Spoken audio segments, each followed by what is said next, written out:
쉽게 굿을 했으면 좋겠다라는 생각을 하고 있어요. 그런데 지금 인양 절차를 이렇게 지켜보면 걱정이 됩니다. 과연 저 배를 우리가 온전하게 인양할 수 있을까? 그런 걱정이 많이 돼요.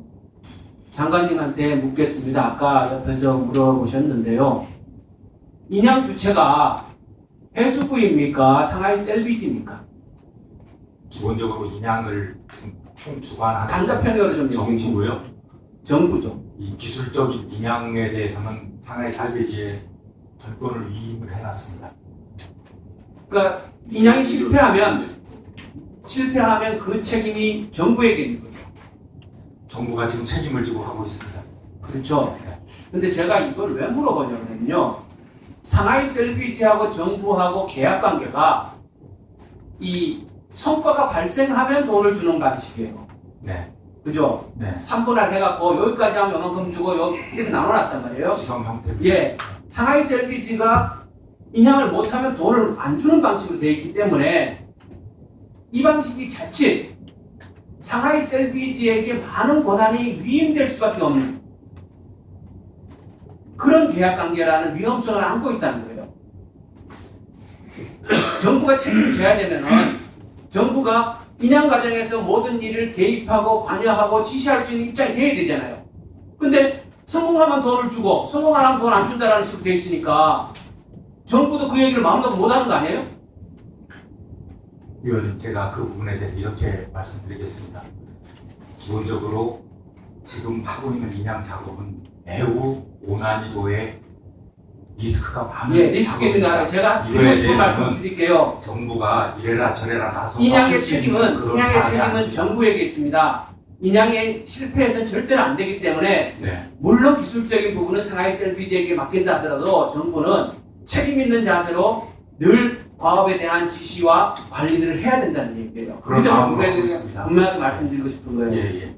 그리고 이 배가 온전하게 인양될 것인가의 염려가 또 짙어지는 이유는 현재 배에는 92개의 천공을 뚫어놨어요. 구멍을 뚫어놨다는 거죠. 그죠? 배는 이미 상당히 훼손되어 있습니다.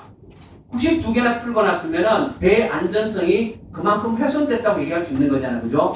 그리고 지난번에 선수 들기를 하는 과정에서 실패하면서 그 선수 쪽에 6m, 7m 정도의 두 군데나 배가 찢어졌잖아요. 6.5m, 7.1m의 예. 시가 났다고 보시면 되겠습니다. 두 군데 찢어졌잖아요. 배가 전체 폭이 20m 정도 되는데 네. 6m, 7m가 두 군데나 찢어졌다는 것은 배가 상당히 훼손됐다는 거 아니에요? 외상의 약간의 독들어간 부분입니다. 네, 그것이 기본적으로 이 미숫자를 수습한다거나 사고의 원인을 그 찢어진 그런 것이 거 배를 아니면 인양하는데 처음입니다. 아무런 장애가 없다는 말씀인가요? 지금 배, 이 인양 작업을 하는 데 있어서 예.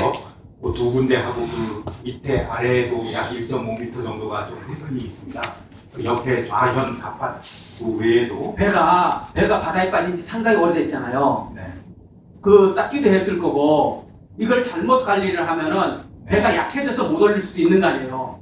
그걸 걱정하는 거예요. 근데 선수들끼리 하면서 앞에 벌써 6m, 7m는 찢어졌다는 거예요. 그리고 지금 저 그림을 보면요. 저기 이제 두 개 빨간 게 있는 데가 저희가 크레인 걸었던 자리죠. 그죠? 네.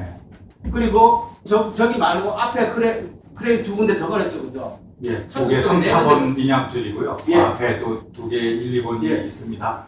그래서 위원님 걱정하시는 그 약간 훼손당한 부분을 5강도에 자, 봐봐요. 이 그림을 철강제로 보세요. 5강을 하게 예, 돼 5강. 있습니다. 네. 근데 왜 찢어졌는가라는 문제를 우리는 살펴봐야 돼요. 저게 무슨 그림이냐면요. 크레인에 주어졌던 하중을 5분 단위로 분석을 해서 그래프로 만들어 놓은 거예요. 저기 위에 있는 파란색은 3번, 4번 와이어니까 그러니까 약간 안쪽에 있던 거예요. 빨간색은 선수 쪽에 있던 거예요. 네. 그러니까 저 하중을 보면은 안쪽에 있던 거에는 하중을 더 줬고 선수 쪽에 있는 건 하중을 적게 줬단 말이죠. 그러면 저 앞부분 반 이하 합쳐지는 전까지는 선수 대기가 정상적으로 진행됐다는 건 얘기인데 저기 합쳐지고 나중에 뒤에 부분의 하중이 그러니까 1, 2번 앞에 와이어의 하중이 뒤에 와이어 하중보다가 더 크게 작용을 했잖아요. 그죠? 실제로 저 부분에서 배가 찢어진 거 맞죠? 그렇게 기술적으로 이해할 수 있겠습니다. 그렇죠? 네, 당연히 당연히 상하로 진동을 하면서 이 인양줄에 닿는 그 하중이 좀 변화가 있었죠. 그러니까 당연히 배의 무게 중심 있는 쪽에 하중을 더 주고 선수 쪽에 적게 줬어야 되는데 이걸 나중에 가면 거꾸로 준 거예요. 거꾸로 주니까 당연히 끝부분이 부러지는 듯한 현상이 나타날 거 아니에요. 그런데 와이어가 파고드니까 배가 찢어진 거였을 거고. 근데 왜 이런 일을 한 겁니까 이게? 이렇게 하면 안 되는 거잖아요 이게. 예. 드디어 좀 예, 말씀드렸듯이 말씀하시죠.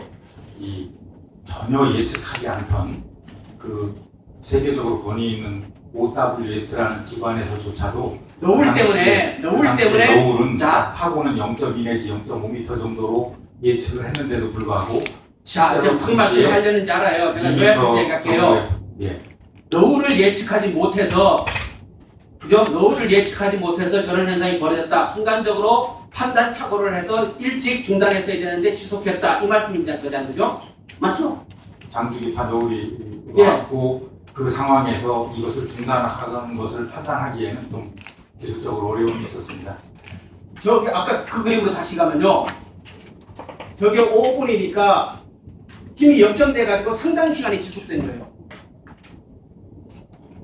그거를 순간적으로 판단할 수 없었다고 얘기하기는 어렵거든요. 그리고 너울이라는 건요. 너울이 위험한 건 맞아요. 너울이는 파장이 길기 때문에 파도하고 달라서 너울이 오면은 배가 선체 자체가 흔들립니다. 파도는 그렇지만 너울은 우리 그 해상에서 너울은 오는 빈도가 이미 예측이 다 돼 있어요. 6월 달에 몇 번 오고 7월 달에 몇 번 오고 8월 달에 몇 번 왔다라는 듯이 너울이 오는 그 순간은 예측할 수 없지만 그 빈도는 예측돼 있단 말이에요. 저게 그 그래프란 말이에요. 너울이 6월 달에 몇 번 오고 7월 달에 몇 번 오고 하는 게 저 그림을 보면 그 시점엔 너울이 올 수밖에 없도록 예측할 수 있는 시점인데 그거를 너울이 오는 거를 예측하지 못하고 진행했다라는 게 말이 됩니까? 그 부분에 대해서 죄송하게 생각합니다만 기본적으로 세계 최고의 예측 전문가나 전문기관에서 아니 최고의 예측 전문가라는 분들이 수에 대해서는 그 추정에 대한 신뢰도가 극히 낮기 때문에 지금 예측하고 지금 시즌에 올 수도 있다는 그 가정은 인정할 수 있지만 아니 빈도수로 나와 있잖아요. 해마다 해는 조사를 해놓은 빈도수에 맹골 수도에 6월에 몇 번 너울이 오고 7월에 몇 번 너울이 오고 7월에 최고 많이 와요. 7월에 배를 꺼내겠다는 얘기는 말이 안 되는 얘기예요. 지금 들으면